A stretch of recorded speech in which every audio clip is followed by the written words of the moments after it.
Welcome to another episode of Relatively Famous, the podcast where I, Chip White, interview relatives of famous people.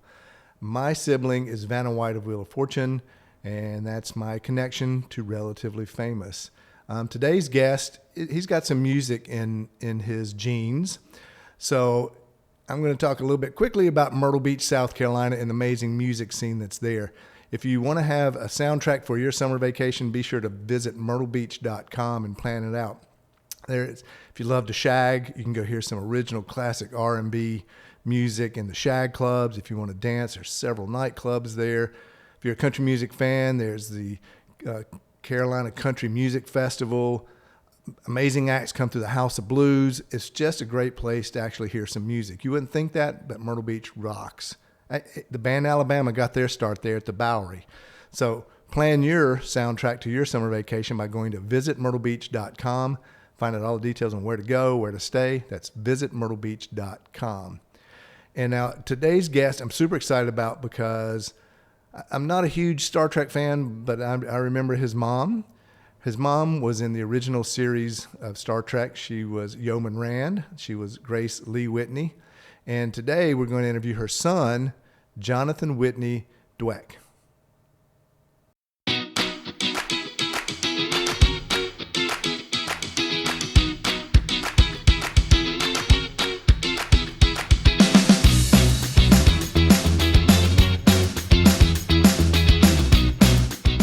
Relatively Famous podcast with Chip White. And Jonathan, welcome today. Just give you a heads up, we are in a working comic book store, so you may hear some people in the background, but I'm super excited to have you as a guest today. Jonathan Whitney Dweck. Thank you, Chip White. It's nice to be with you today. I was really excited when you agreed, and kind of after I reached out through Facebook, kind of doing some research, because I remember doing the story with your mom years ago, and I remember it being a kind of a turning point in her life and being excited about it. And I thought, Star Trek, man, that would be fun. It'd be fun to have a Star Trek guest. So just quickly, give us some kind of rundown about, it's going to be mostly about you, but give us some rundown about your mom. Well, my mother was an entertainer, actress, vocalist since she was 13 or 14 years old. She was on the radio in Detroit and was singing and with a group on live radio.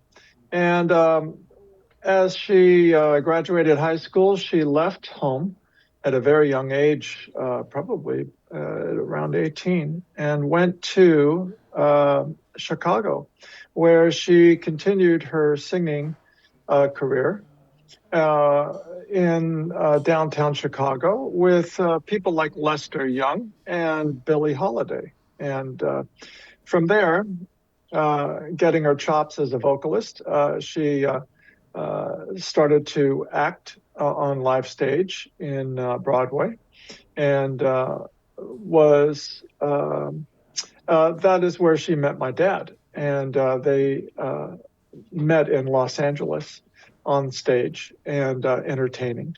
And she soon became an actress after that, and began in Hollywood acting on TV shows. Prior to that, she was on stage, and she worked in Top Banana and a lot of live stage shows that are too many to mention. She did begin her television career and has been in more than 400 appearances on television shows. I'm sure people have seen her on Gunsmoke and Big Valley, and she even was on Mannix and Bewitched. There are so many I can't mention all of them in this podcast. She landed a big part with Star Trek and worked for a year and a half on the set of Desilu. At Desilu Studios at Warner Brothers now. And that is where she flourished and ended her career, actually, as an actress. She played in a couple of Star Trek movies after the series ended. And she was always good friends with the cast and Leonard Nimoy and William Shatner. And she went to many of the reunions. And she did a couple of the movies, the big movies after. And uh, after that, she devoted her life, which was about 30 years, from age 50 to age 85. She devoted her life to helping people. And what she did was she met with women in the women's prison here in Central Cal and down in Los Angeles. And she met with many 12 steppers. And she devoted her life to a healing process to others. And that was a life devotion of love. You don't get paid for something like that. She racked up a lot of miles and a lot of hours helping others and being a, a, um, a sponsor and a driving force in the 12-step uh, uh, meetings of Los Angeles and Central California. That's a huge endeavor. I'm 21 years clean and sober myself. I'm almost 22. That to devote that much 30 something years to being sober is phenomenal, and hats off to her for that. Thank you.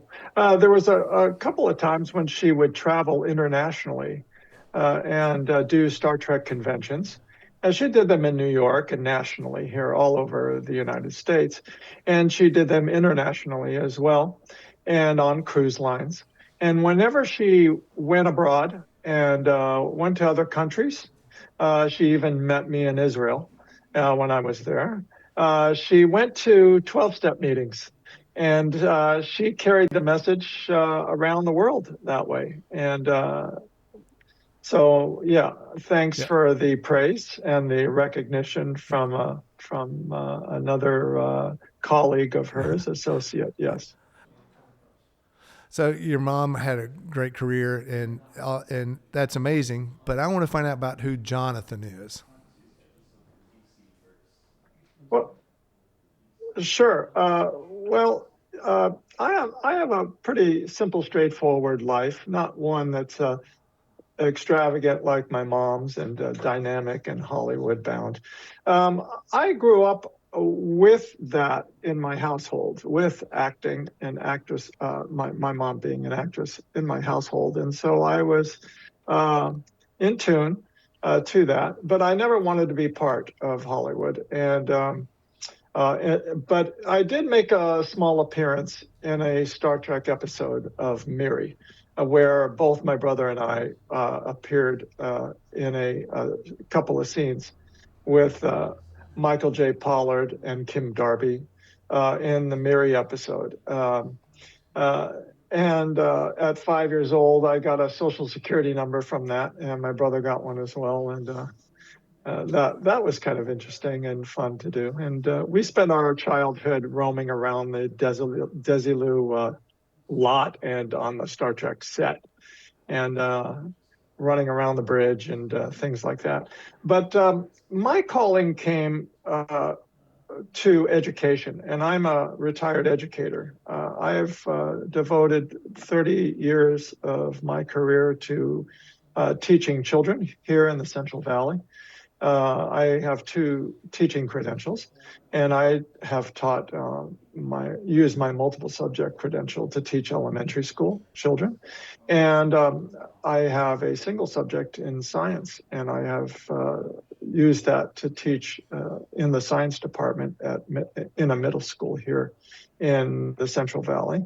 And for 30 years, I did that and retired about 2 years ago. What do you have particular students that stick out in mind, or years that you really teaching is, man, that's a brutal, in my opinion, a brutal profession, and one that doesn't get the praise that it should. Are there students or times in that 30 years that really stick out in your mind, like that makes you proud of of being an educator? Well, actually, yes, all of them. I don't remember all 30 generations of kids. In other words, I remember them, but I could not tell you specifically any particular child that stuck out to me. I for this reason, um, I am a very personable educator, and I differentiate curriculum for all my students, and I love all my students, and I give them my utmost for my highest, uh, for his highest, and they're all they're all very meaningful to me, and so. Uh, there isn't a particular individual or student that I've had that sticks out to me. I've met my students, and after the fact, I've visited their high school. I've seen them in the community, and I have a good relationship with the students that I've met that I run across, and they all come to me and they look me right in the eye, and we could look at each other and really have joy at the success that we had together and the success that they're enjoying now in their life. I'm very proud of all of them.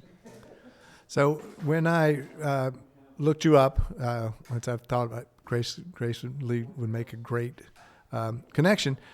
On your Facebook, I noticed there is a lot of music on there, and we had a brief conversation about it. Tell me about you've been doing this for a while, and your passion for music. And did it come from your mother singing? Yes, and it did. My mother introduced me to music when I was born, and my father is also a musician. My mother, who I spent a lot of time with during my childhood, of course, she nurtured me while my father was very busy working. My mother exposed us to a lot of music, and I became musically in tune. I don't want to say musically inclined, but I became very musically in tune. And I have been musical ever since. And it's an innate part of me. And I took music lessons as a child, and I developed skills on the saxophone and clarinet. And I am a smooth jazz music creator now, and I do study saxophone and music. And on my Facebook page, I do have my recordings, and many are originals. I am a team player, and what I do is I seek out other musicians who have the same passion and who create music tracks. And what I do is I get rhythm tracks and music tracks, and I add to them to create a complete song. And so that is a passion that I've always had, music, and something that I've developed in the last 30 years. And I have become a proficient recording music creator. And I post my work on my Facebook page. If you want to listen to it, I do not monetize my work. And I put it out there just as a way of logging my growth in that domain for anyone who would wish to listen to my music.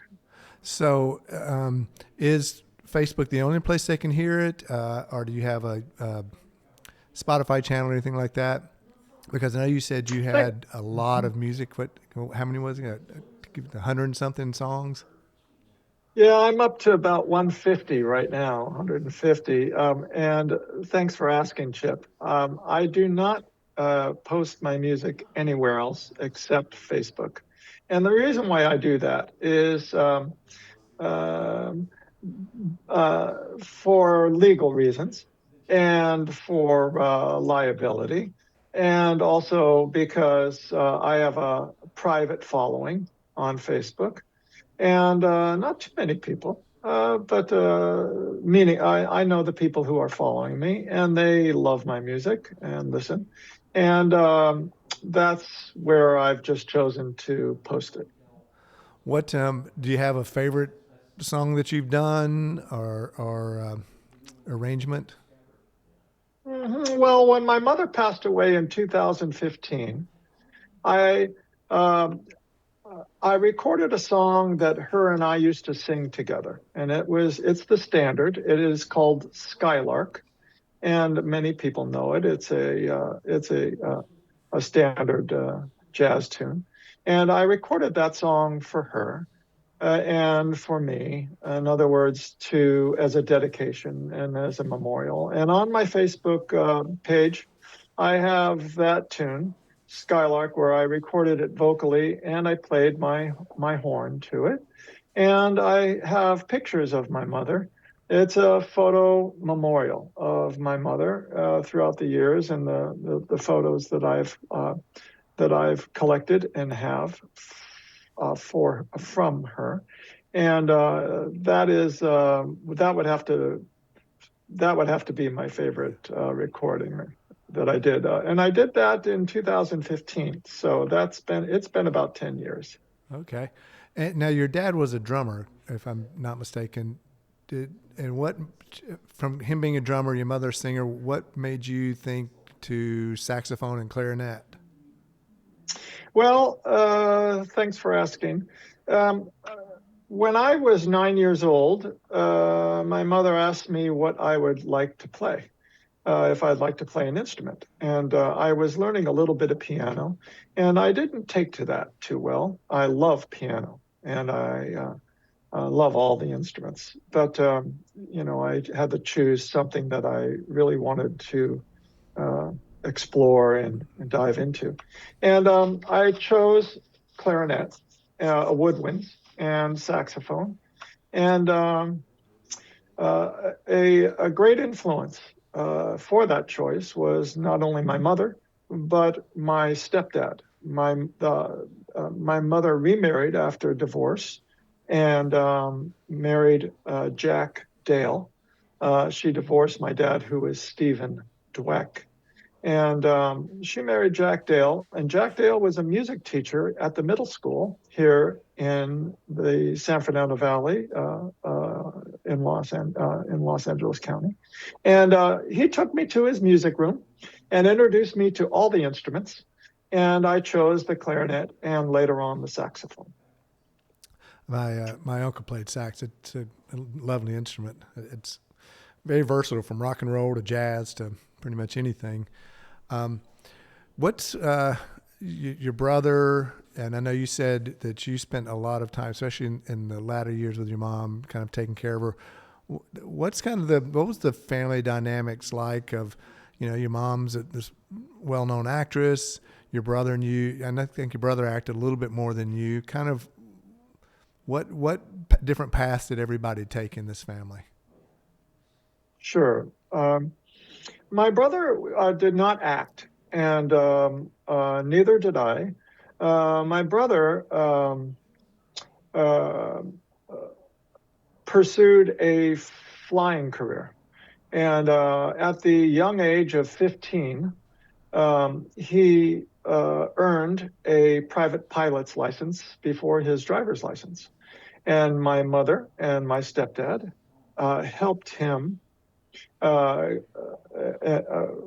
financially and spiritually to work diligently to secure that private pilot's license. And at the Van Nuys Airport in Los Angeles County, he teamed up with a flight school who nurtured him and helped him secure a commercial pilot's license and instrument rating and aerobatic rating. And later on, he flew for the commuter airlines here in California, up and down the state. And then he amassed a huge amount of hours, 5 to 7,000 hours of civil airplane captain flying. And then he was hired with the airlines, and he went on to be a captain for Delta Airlines. And he is retired now. And his whole career, 30 years, was spent uh, ferrying passengers across international lines to the other side of the world and nationally here across the country in a very safe manner. My brother Scott is an outstanding first class captain on many wide body aircraft, and he is incredibly proficient and an expert in his field and a very wonderful individual, my brother, Scott Dweck. Now it sounds like you guys, and maybe it comes from your mother, your father, stepfather. Kind of when you find something you like, him with flying and you with music, that it's kind of we're all in, and it's kind of a perfectionist thing. Is that a fair statement? Well, thanks, Chip. That's a nice observation. And for me, it was education. I became an expert educator here in the Central Valley, and my vision and my mission was to deliver curriculum to children of elementary and middle school age, and to share my faith, spiritual, not to teach it, but to share my faith as an American, and and for the American dream, and to help parents be a liaison as an educator in the classroom to bring their children up to be outstanding citizens of the United States of America. And that was my vision and mission, and I carried that through for 30 years and 30 generations. I did it in an excellent manner. I did. I devoted myself 150% to that every day. And while bringing up a family, I have had a wife and two grown-up children. And my brother did the same thing with aviation. He dedicated himself to to being a captain for people who need to travel. And so, yes, we do have a rigor and perseverance and diligence, and we strive for excellence, and we strive to be good citizens and good people, and to give back to the community. My mother did that. My brother did that. I did that, and my stepdad did that, and my father, Stephen Dweck, did that. That's amazing tribute to all of you. That's an amazing character development. Thank you, Is Chip. there one story that you've never shared, or don't say never, but that's fun that you really want to share about your mom and you, or your mom? Oh, sure. There's many stories. I'll tell you.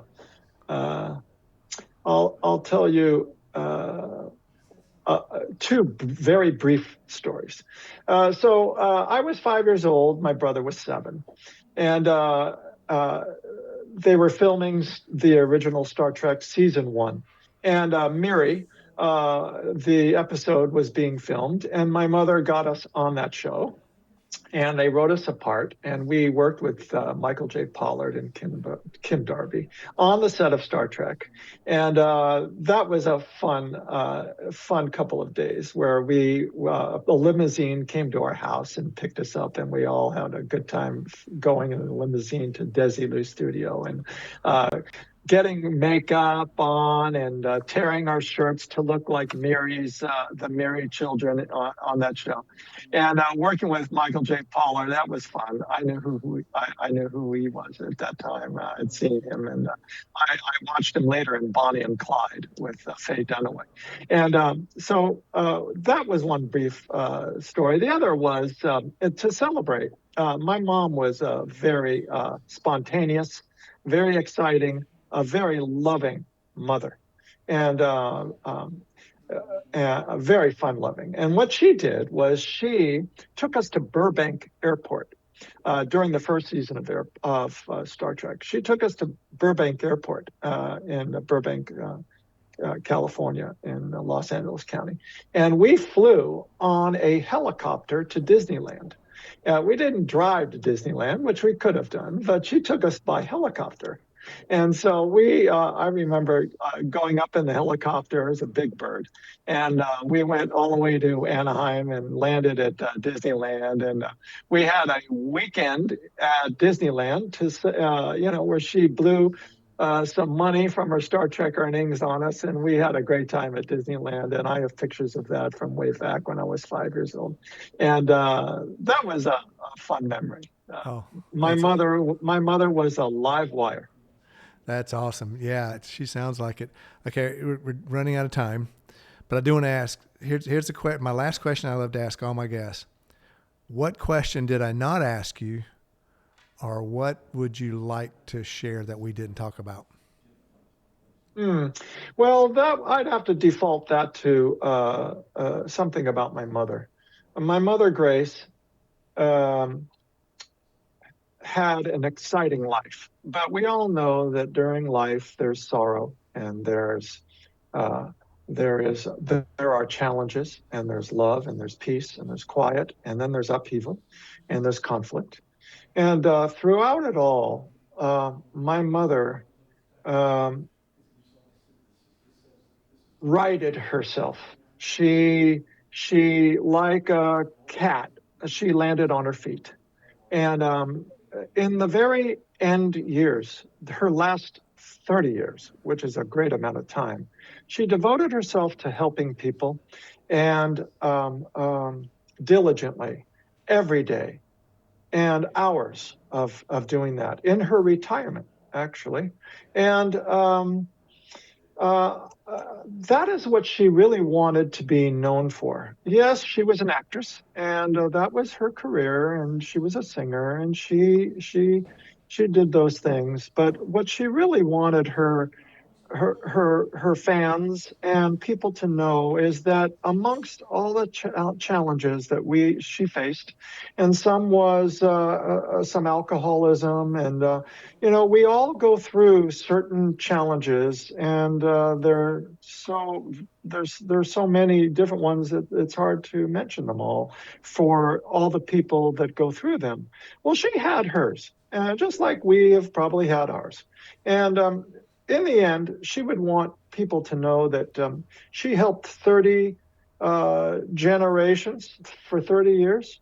She helped people exponentially affecting them and their family in a very spiritual, good, productive way. And I think that is a great legacy and a great closing statement, giving credit to my mom for all her dedication and love that she poured out to people she hardly knew. She got to know them, but at first, of course, she had to meet them, and she did for 30 years, and my hat goes off to her for that.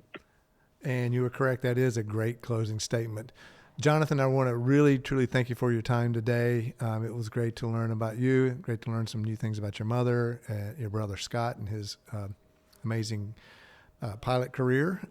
Again, thank you for your time today. Thank you for agreeing to be a guest, and we hope to see you again in the future. My pleasure, Chip, and thanks for contacting me, and my best to you and your family. Appreciate it. Thank you. Thank you. Jonathan, thank you. It's an amazing story. Your mom was an amazing woman, and we look forward to hearing some of your music. And I hope that you, the audience, will go to visitmyrtlebeach.com, plan a vacation to Myrtle Beach to find some local music that you like there, whether it's some shag music or a local band at the Bowery. That's visitmyrtlebeach.com for your vacation. I really appreciate their support for this podcast. I also want to thank Nelco Media, my partner, and I want to thank Nelco Comics for this amazing set, this shop that we get to shoot in, this actually working comic book shop. I want to thank you, the listener, the viewer. I am grateful that you take the time to join us, and I hope you will like, comment, share, and tell everyone about Relatively Famous. You've been listening to Relatively Famous with Chip White.